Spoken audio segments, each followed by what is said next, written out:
Hey there, Mr. Reddit here. Welcome back to another episode of r/entitled Parent Stories. Our first story we'll be reading today. I kicked out my Karen mom after she kicked out my boyfriend.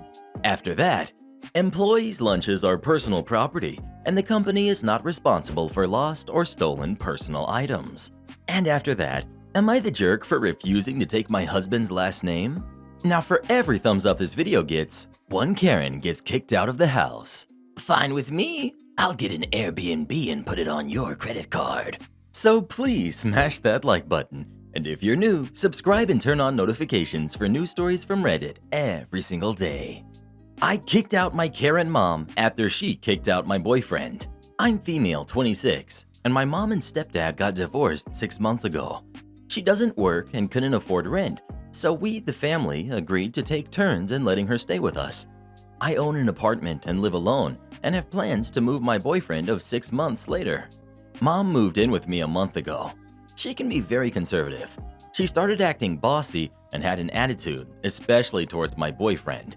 Examples: she took the copy of the key to the apartment that I gave to my boyfriend, saying we haven't been together long enough to trust him with my key, and gave scenarios of him coming in to steal when we're out.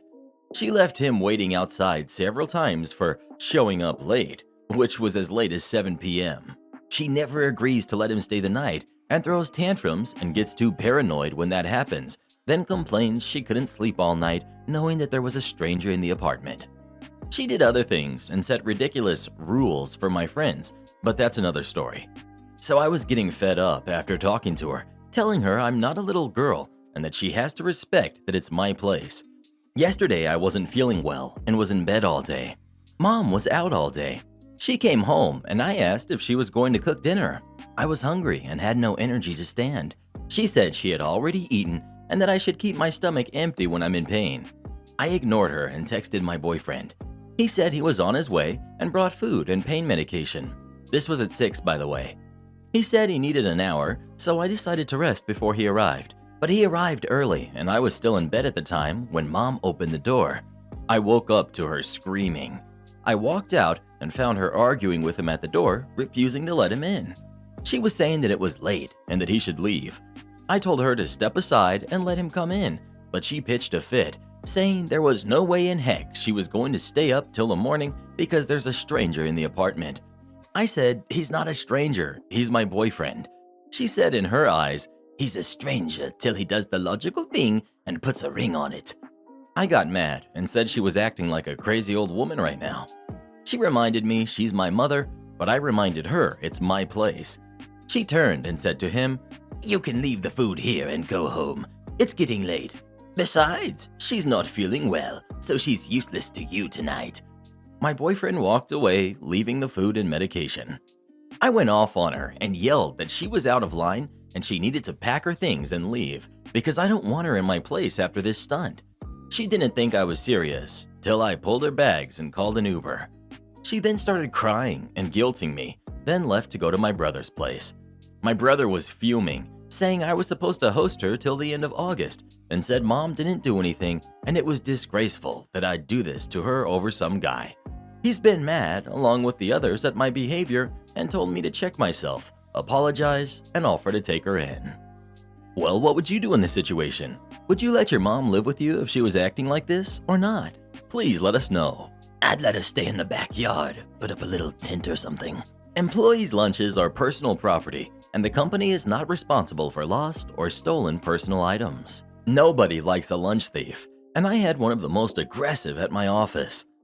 There were rumors for a few months leading up to the inciting incident of someone going around and taking people's lunches. Just about every day, someone different would complain that their lunch was missing.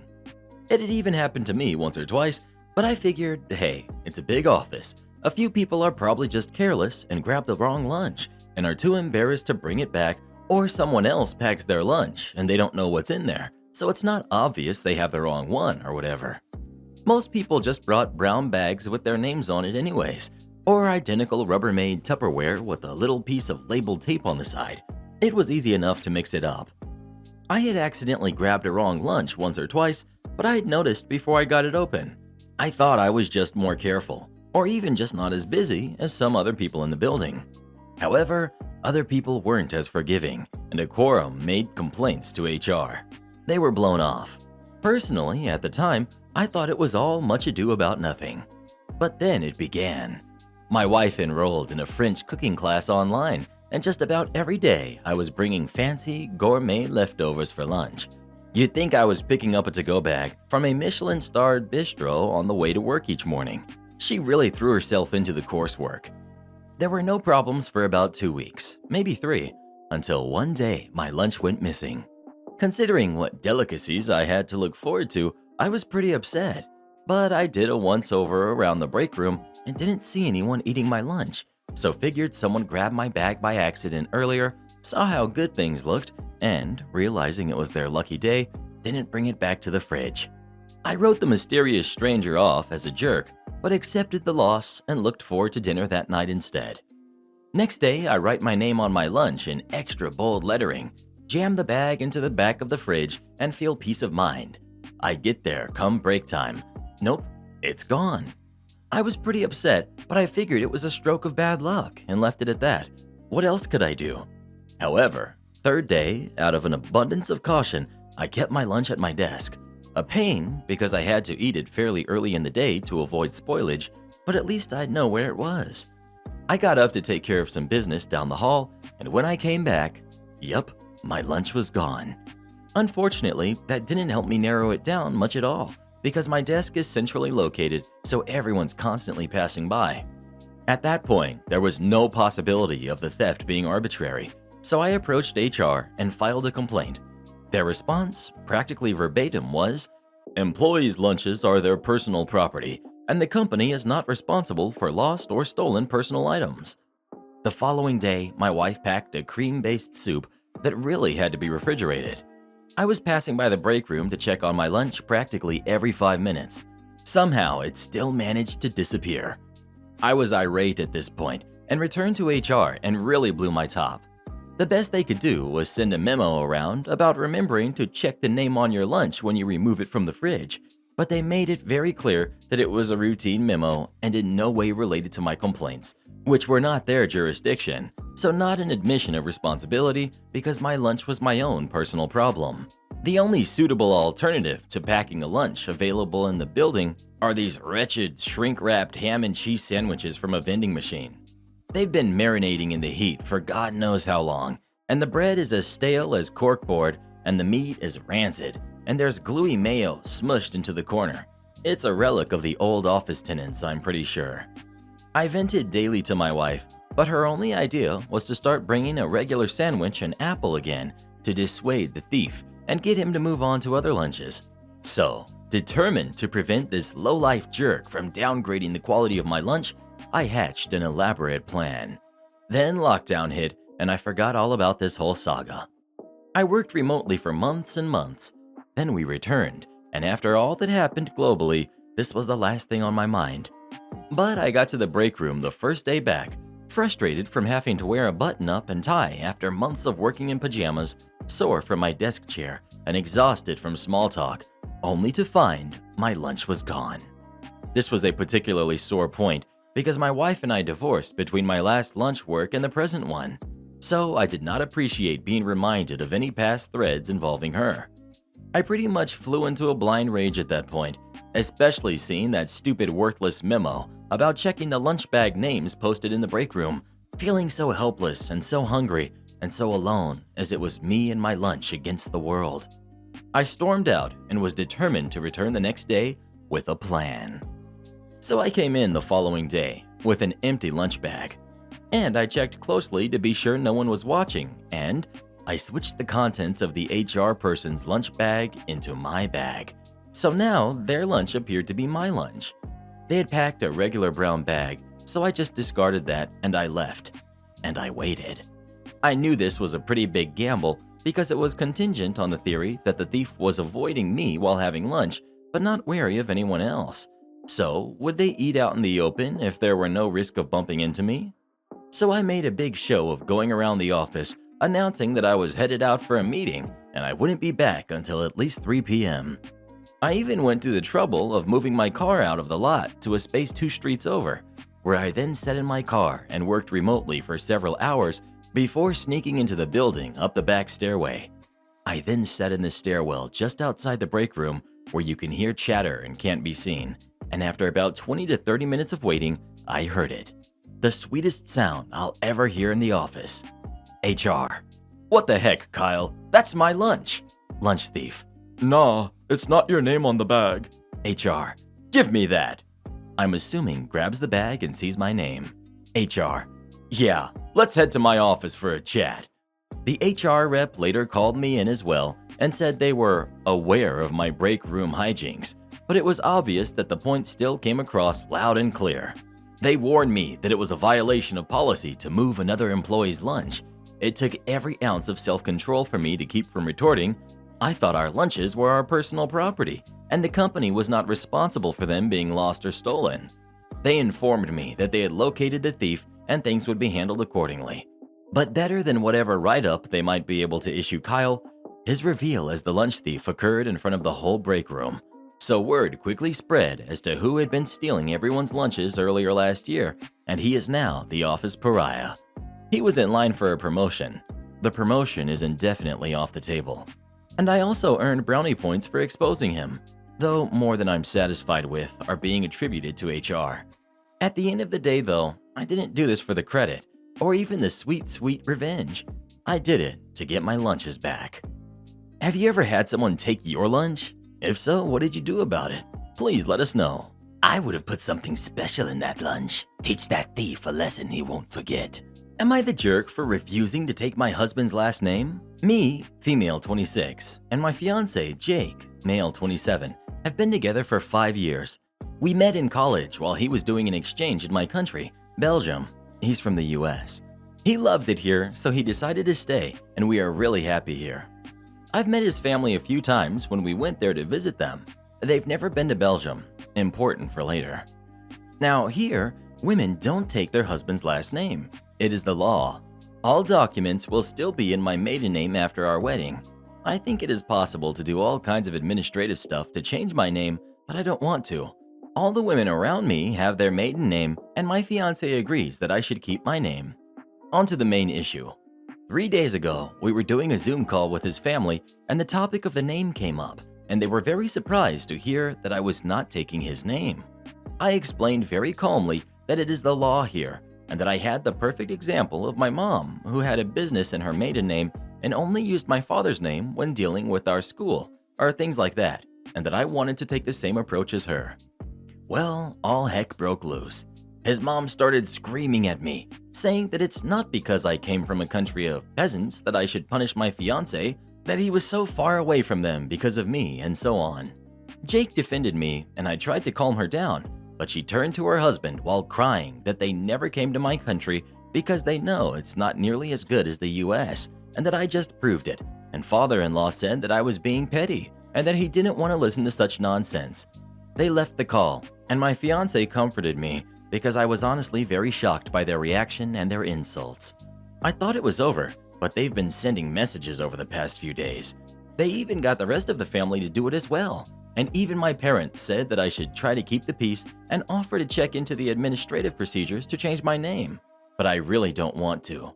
My fiancé is conflicted. He grew up in a town where it was very, very uncommon for a woman not to take her husband's name, and he agrees that it would keep the peace with his family, but he does not want to force me and says that it's my decision. Am I the jerk here? Update. I didn't expect this to blow up at all. Thank you everyone for your input. I stayed up until 3 a.m. last night to read all your comments, and I'm relieved to know that I was in the right. To the people not understanding why I was doubting myself, I was a very confrontational person when I was younger, but after bad stuff happening with close people, I learned to keep my mouth shut. Moreover, his parents never behaved like this with me, and when my parents and my fiancé actually agreed a little with them, so no one was on my side, I started doubting my approach. I realize now that I've become too kind, and that I let people walk over me, and that I need to call them on their BS more. As for my fiancé, we had a long conversation about this morning. He was very defensive at the beginning, saying that his parents probably didn't mean it and blah blah blah. But after explaining my side of things and showing him the messages they sent, he actually realized that they were completely out of line. He admitted that they never behaved like that with him either, and that he was so surprised by their attitude that he didn't know how to react. I've shown him some of your comments, and he understands now that he has to set clear boundaries because it's the first of many fights if he does not. He promised me that he was going to send them a message today saying that this kind of behavior would not be accepted and that they needed to apologize to me if they wanted to come to our wedding. He apologized profusely, and I want to trust him. We also discussed the topic of name again, and he promised me that he was fully supporting my decision. Concerning kids, we already had a conversation because we both want to be parents, and we agreed to give them his last name. Again, thank you all for your comments. Well, who do you think is the jerk? OP or the in-laws? Please let us know. Nothing's worse than in-laws who try to control things they have no right to control. Entitled Mother tries to change my English accent. A little bit of background. I'm from a rural area in Catalonia, Spain. Why is that important? Because my native languages are Catalan and Spanish. But until I was like 18 years old, I barely used Spanish outside of school, so my Spanish accent is, let's say, weird. Now, knowing that, imagine my English accent. It's not that I don't want to do it better, it's just that I can't.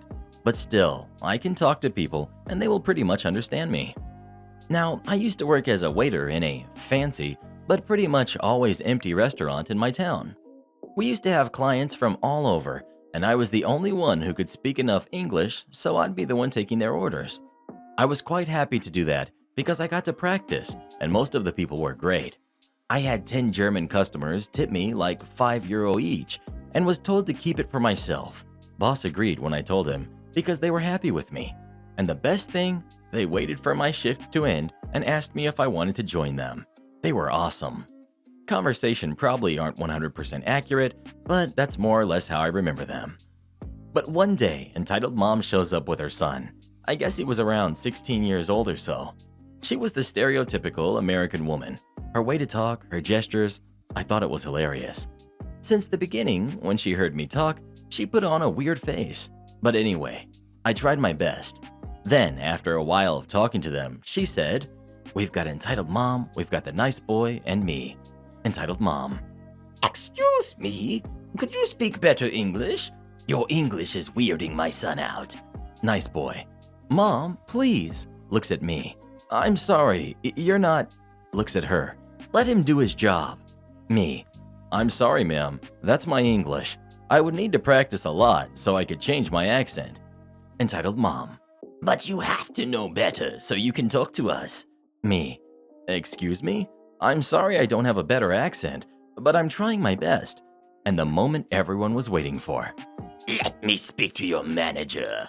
So I did, knowing this poor dude wouldn't understand half of what she said. Now we've got my boss. "Boss, can I help you?" "Your employee won't speak better English to us." Boss looks at me confused, and I translated for him. Entitled Mom: "What are you doing? What are you telling him?" Boss: "I can't help you, sorry. He has the best English. I leave you with him.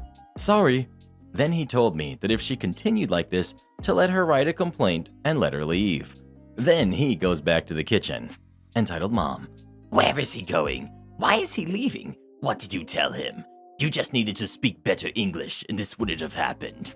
Me: "Lady, I told you, I can't speak better English."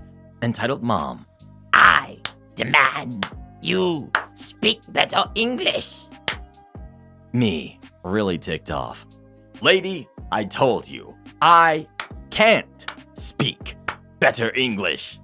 And now I need you to leave." Nice boy laughed a little bit, and then Entitled Mom grabbed her things and her son, and she left yelling not very nice things, that she wasn't paying, that she would sue us, and blah blah blah. Nothing ever happened. That was it. Boss never cared about what happened. We got to eat what we didn't serve them, and we had an anecdote to tell the other waiters. As a fun fact, something similar happened a couple days after with a French couple who wanted us to speak French when anyone in the restaurant spoke French, and they didn't even know a single word in English. They ended up leaving a bad review in the Spanish page, in French. Thank you for reading. I'm sure a lot of you have similar stories that I would love to know. Entitled Mom tries to steal my service dog. So this just happened today, so I'm shaken up from it. I have a wonderful service dog named Frankie. She helps me with my anxiety and PTSD so that I can go into stores and shop. I have an ID for her that shows she belongs to me. So I'm shopping today looking for some clothes when I see this boy, entitled Kid, running under the clothing racks and through the aisle. This gives me anxiety, and Frankie alerts me by jumping on my leg. I reward her and we move on. Entitled Kid runs right in front of us and spots Frankie. Entitled Kid, "Puppy!" He goes to pet Frankie, and I step in between him, putting my hand to block him. Me, "I'm sorry, sir. You can't pet her. She's working, see?" I motion to Frankie's vest that clearly states "Service dog, do not pet." Entitled Kid starts crying and runs under the clothing racks. I try to calm myself down and I continue shopping. I then hear stomping feet coming into the aisle I'm in, and I turn around to see the mom, entitled Mom, coming towards me, entitled Kid in tow. Karen, "How dare you tell my little angel that he can't pet your dog? Let my son pet your dog now." Me, "I'm sorry, ma'am. My dog is working right now, and your son can't pet her." "I don't care." Entitled Mom then comes up to me and grabs Frankie's leash from me. Frankie has been trained to follow a stranger in case of medical emergencies, so she just goes with the woman. Me, "AC!" This is an emergency call for Frankie to come right to my side. Frankie slips her harness and runs to me. I pick Frankie up, crying now. Entitled Mom, "How dare you? I'm going to call the police saying you stole that dog from me." Entitled Mom then blocks me from leaving and calls the police. The police arrive and Entitled Mom starts saying that Frankie is her service dog and I stole her. I start having a panic attack and Frankie alerts me and lays on my chest to calm me down. The officer comes over and helps me calm down. When I come out of the panic attack, I explain what happened and showed the ID I have for Frankie and my ID to prove it's me. Entitled Mom throws Frankie's harness and starts running away. The officer grabs her and arrests her for pet theft, assault on an officer, and verbal harassment. Frankie is okay, and I'm okay as well. I took my emergency medication, and I'm doing better now. Thank you for reading. Please treat service animals like medical equipment and do not try to pet them. Don't walk on your property? You got it. This one goes back to the previous neighborhood our family lived in. It was a really nice, quiet, horseshoe-shaped street, but it had no sidewalks. When my wife and I would walk the dogs and our kids, we would have to walk in the street. This was not a problem unless a car came, and we would have the kids step aside into the grass to stay out of the street while the car passed. The neighborhood was built in the 80s, and many residents are original owners. Mostly nice, but of course we have some nasty humanoids among them. One neighbor in particular seems to always have to say something mean when we go by. She's a deacon at the church my family goes to, and is the type to be religious for face value only. One day in particular, she yelled at us for allowing our kids to step in her grass while avoiding a car in the road. I told her that they were just stepping aside until the car passed. She got overly angry and started spraying a hose at us and screaming like a banshee. We hurried the kids away and told them that they did nothing wrong, and from now on, we will walk on the other side of the street. About 2 weeks later, her and her husband got a new shed installed at their house and had to have the property surveyed for it. As I drove by, I noticed something. The front of the property boundary was about 10 feet back from the road. The houses on their side of the street are all a little further back. I had a friend who does surveying come out and do our property, and sure enough, our boundary was about 3 feet from the road. We did some digging through the archives at City Hall and found that the neighborhood was permitted and designed to have a sidewalk that ran the length of the horseshoe on her side of the street. The 10-foot right-of-way was designed to have curbing, grass, and then a sidewalk. So I did what any sane person would do in this situation, and I contacted the township to have a sidewalk put in. The township notified all residents of the request and held an open hearing for it during a township meeting. Most of the neighbors showed up in support of it. Most didn't care, but that nasty lady showed up to protest it and raise all heck. A month later, they began excavating for the sidewalk, and when they got to her house, she had planted a big landscape piece with flowers and shrubs and a tree right in the way. The township told her to remove it. She didn't. They fined her and removed it themselves. The best part of this story is that 2 weeks after the sidewalk was finished and we listed our house and moved to another neighborhood. She still makes nasty remarks to my mother at church, and we drive by her house while visiting our old neighbors every now and then. Timesheets are due at 5 p.m. I work as a remote system engineer, and I work with project managers, PMs. We have these timesheets that have a deadline of Friday at 5 p.m. And although they have a Friday deadline, the PMs don't ever start working on them until next week. Pretty pointless, but I submit mine a little early around 4 p.m. And the project manager whom I worked with really liked it, as she could fill them out and get them done. So she was the only one who actually did the billing on Friday right before she left for 5. So I made her life pretty easy. One day I had my son's soccer game get bumped up as they were playing 2 games due to rescheduling from hurricanes. So I gave my PM a heads up as I was pretty booked solid and I wouldn't have time to work on the timesheets. I told her after I got back home I would put them in later tonight. She was like, "Oh, that's perfectly okay, sweetie." Cringe. I submitted the timesheet around 7, thinking all is good. I get a call from my boss, whom I will say is usually quite chill. He was telling me that the PM complained to her boss, and he is hearing it. He was very nice, but told me that I must follow the company policy of timesheets being in by 5. That way, he didn't have to hear about this complaining, and I'm good. So, remember how I said I submitted them early? That courtesy has expired. The following week, I get a ping from my PM at 4:30. She is asking if I submitted my timesheet yet, as she's looking to leave a little early. I told her I did not, and I'm following the policy of getting the timesheets in by 5 p.m. What I did was I had my timesheet saved as a draft, but wouldn't actually finalize it until 4:59. I even pinged her and told her timesheet is all in, so she had to stay later as she was always insistent on doing billing on Friday. 1 week later, she asked me, pretty please, if I could fill out my timesheet a little earlier, as she was going on PTO and was leaving early on Saturday. I'm thinking, not my problem.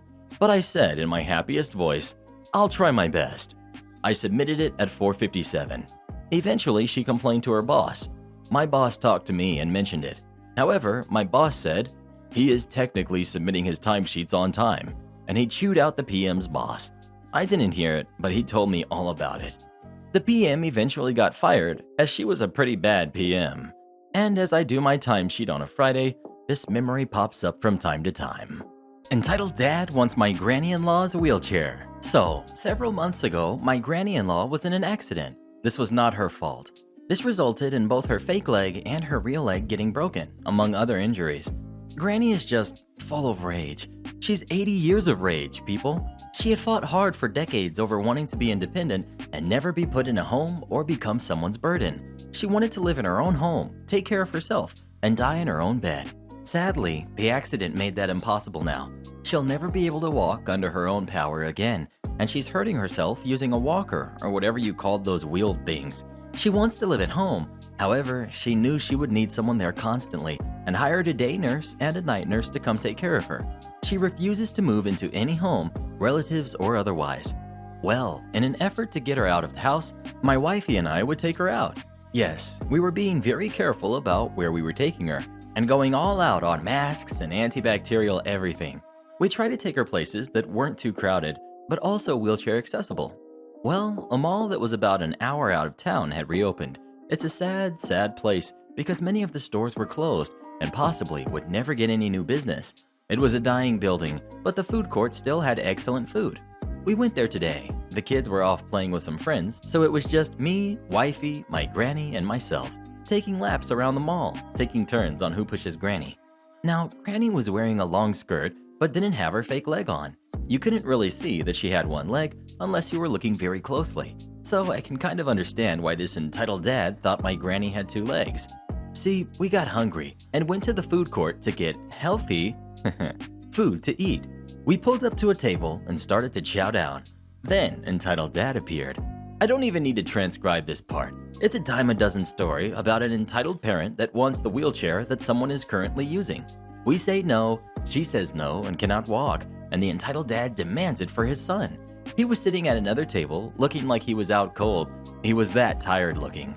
Granny finally had enough and looked at him right in the eye and said, "Young man, this is my chair, which I need to move about. I don't care how tired your kid is. He cannot have it. I would not be able to walk at all." Entitled dad obviously replies, "You may be old, but you don't need it at all. You can walk, you old crone." Granny got red in the face. Old crone? Looky here, little boy. I may be old, but I can still kick your butt, even if my only leg is in a bad shape. Entitled Dad scoffs at her. "I bet you're only faking about having one leg." Granny looked like she was about to yell again, except she just grinned. She turned her chair to him and showed him that she was indeed missing a leg. Think I'm faking here, kid? She goes in a snide tone. Think this is a fake stump? Entitled Dad looked embarrassed and tried to talk. Granny wouldn't let him. She actually lifted up her stump a bit. Why don't you touch my stump? Come on, it might be a real stump, might be fake.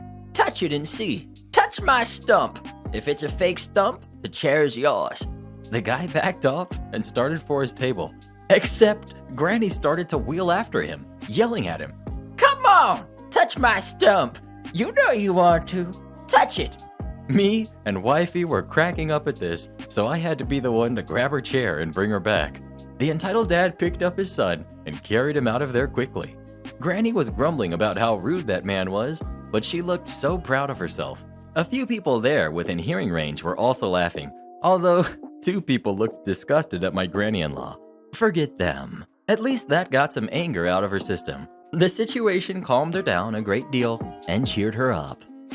Come watch this video next, you're gonna love it. Or come visit our Fiverr page and have us make a video for you. Link pinned in the comments below.